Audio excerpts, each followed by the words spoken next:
in this case, Yes. they thought they're taking the king out. Well, let's believe they do think they're taking the thing. You mean their leader. Their leader, I don't think taking him out was a planned operation. It was just one of the, one of the dividends of battle. In battle, men will die. But it was taken out anyway. Yes, and it was supposed to have some sort of effect on their maneuverist approach. He can be replaced.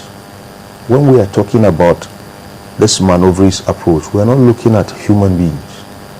You could have your men complete, but if the capability, those crucial key resources, those areas that actually favor your operation are tampered with.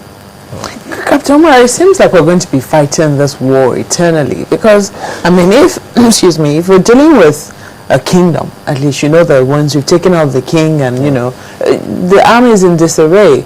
If you've taken out the leader and he can be replaced because what we're dealing with is an ideology, then it will seem that we're in here forever. I hope it doesn't get to that, but I'll tell you something about what the situation is right now. We are having a situation where these people are driven by an ideology.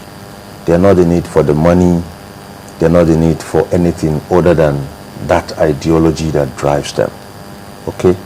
While other things are being done to douse it, on the field of operations, we must rely heavily on intelligence.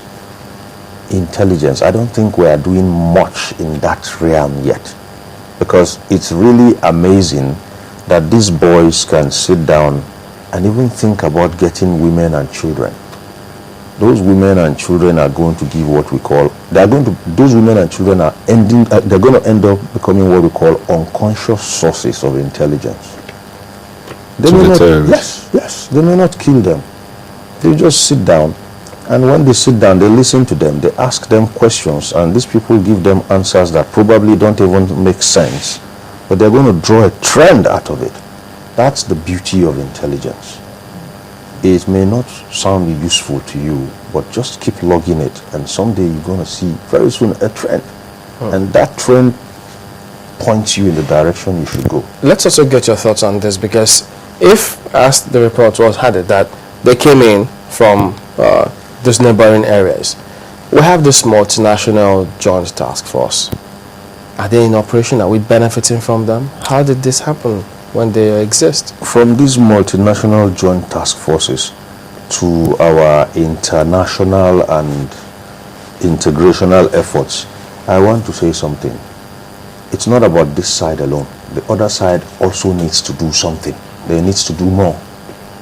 Because we have indicators, we have,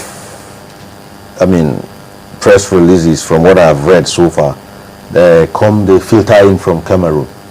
We need to be sitting down with our Cameroonian colleagues to say, look, this is the situation. What safety nets can you put in place from us? Because yes, of recent, very, very recently too, the Nigerian army spoke up against the Cameroonian forces, and I think they were saying that, well, they have been cooperating, but you would think that we don't think that their cooperation is sufficient, or what it is that they have been doing on their end is sufficient as well. I'll tell you something.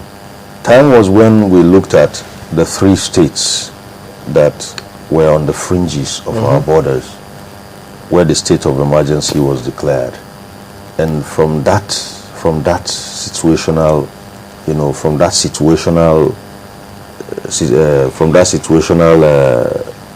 happenstance, one was able to say, okay, if these guys were at the fringes of our borders, the next thing they will do is to move across. So what do? They insert and extract as they see fit. Okay, that's what we're seeing now. They're coming in and going out. Now, coming in and going out can be denied them if only we can have the two sides being more serious about things. That's why they were set up in the first place. Yes, indeed. And also, we need to begin to address capacity and capability levels of our troops. The troops on ground, their nomenclature and designation must suit the job at hand. A tank battalion may probably not be suitable for that kind of job. We should be looking at an infantry battalion. Now, when you talk about troops, that includes the officers as well. Yes, because there's some who worry about the quality and the state of mind of the commanding officers. Yes, indeed. Capacity, as I told you, is the resources to do it. I refuse to believe this nation lacks it. Then capability is having the square peg in the square hole. You may have capacity, but if the person there is not capable, what happens? And you may have capability, the man is good, he has the antecedents, but if he lacks the capacity, what happens? And that is something we have become very popular for at home here. We bring the best in the world, they are capable, then we deny them the capacity to perform. Let's look at let's get your thoughts on this, because one of the things that many out there, some schools of thought, think it's affecting the military men on ground is the area of remuneration. That when they go out for international peacekeeping, they are well taken care of. They have the equipment, and the welfare package is proper. I agree with you. When it comes to welfare, what the average civil servant suffers today is not different from what the soldier suffers. I stand to be corrected. We can go ahead and deny it. As at yesterday, I spoke with some of my younger ones in service. Christmas is how many hours away? As at yesterday, they had not been paid. Wow. I stand again to be corrected. And you want these men to die for who? You don't say. Now let's face it. We have to admit these problems exist before we can start solving them. Or one day, we're going to have to open our doors in the morning and shake hands with adversaries. They will become our landlords. So they're demotivated, some of them. Beautiful. Take it further. How do you want a serving soldier to feel when he sees his mentors as pensioners carrying placards? This is what is waiting for me. I told you somebody is not thinking somewhere, but the terrorists are thinking. The downside of it is, yes, it's embarrassing, it's not encouraging. And the upside of it is somehow, ironically, they're actually pointing faults at us that will make us stronger and wiser if we address the faults. The commander-in-chief has cause to be worried. The defense minister has cause to be worried. The service chiefs have cause to be worried. But then the problems are actually systemic and infrastructural deficits. And let us specifically address capability and capacity. What about part of what you touched as the root cause of the problem? But, you know, we also have people who have talked about the political equation. Is it in any way affecting this, you think? Does terrorism have a political equation when it comes to our security? In terms of... Yes. Please go ahead. Let me hear you out first. Yeah, in terms of how or why this even came about in the first place.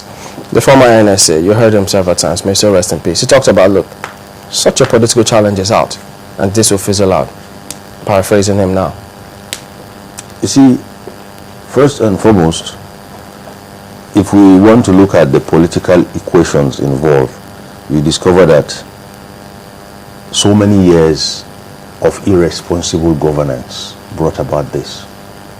Okay? This in terms of capacity? In terms of terrorism, militancy, whatever, those things that are beginning to become key security issues. These things are actually what you call informed by so many years of irresponsible social behavior, irresponsible governance, and they've taken time to be nurtured and grown. These cells you are seeing did not just start on their own. They were started as what you call, arm twisting equipment for politicians. And suddenly, if you go back to Yusuf's antecedents and start thinking about how the Boko Haram came about, they had a romance with politicians that went sour. And somehow he challenged them, and then they made him anti-state, and the police went after him. So what I'm saying is there is always a political coloration. But it's sad that when push comes to shove, we try to take the politics out of it and make it an entirely military operation. No, it has its antecedents. So, okay, I'm afraid we'll have to go. Sorry. Thank you for coming on, retired Captain Omar Aliyu, security consultant. Welcome. Thank you for coming on this morning. You're welcome.